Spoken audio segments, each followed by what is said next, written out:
Vladimir Vladimirovich Putin was born on October 7, 1952, in Leningrad, Soviet Union, the city now known as St. Petersburg.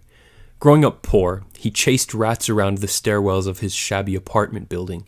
His father, also called Vladimir, served on Soviet submarines and, during World War II, was severely wounded while fighting on the front lines against the Nazis. Putin's mother, Maria, was a factory worker.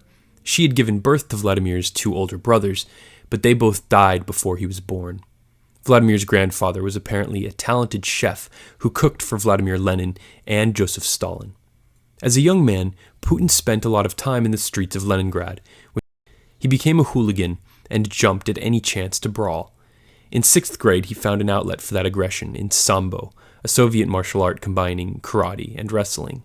Eventually, he took up judo too, and currently holds a 6th-degree black belt in the sport. Influenced by movies and books, a young Vladimir also developed a desire to become a spy. At the suggestion of a KGB recruiter, Putin went to university. Soon after finishing, Putin entered the KGB, the main security agency of the Soviet Union. Around this time, he married his now ex-wife Ludmila, after a strange proposal in which Ludmila actually thought Vladimir was breaking up with her.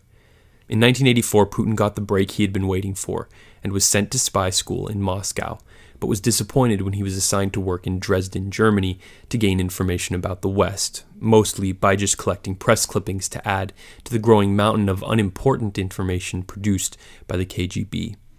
Putin's biggest success while in Dresden was in contacting an American sergeant who sold him an unclassified army manual for 800 marks. Putin was depressed. He stopped working out, turned to the bottle. While Putin was toiling in Germany, the Berlin Wall fell, uniting East Germany with the West, bringing everything Putin had been working for down with it. Forced to return his young family to Leningrad, the now 37-year-old Putin resolved to do everything in his power to keep the Soviet Union he knew and loved alive. But as the Soviet Union continued to collapse, Putin seized an opportunity to become involved in politics. He started working for the mayor of St. Petersburg, who was one of his former college professors. While heading the St. Petersburg Committee for External Relations, Putin was investigated by the city council for corrupt practices, and it was recommended that Putin be fired. But because he was the mayor's right-hand man, Putin stayed in the St. Petersburg government until 1996. Putin was then called to Moscow, where he held a variety of governmental posts under President Boris Yeltsin, rapidly charming his superiors to climb the ladders of power while building an inner circle of influential allies. Yeltsin, often drunk, in poor health and paranoid, made Putin the head of a powerful successor agency to the KGB, the FSB.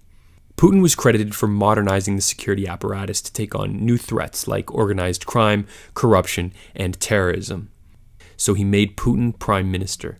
And after Yeltsin's surprise resignation, Putin became president of Russia, rising from utter obscurity to become the most powerful man in the country less than 3 years after his arrival in the capital.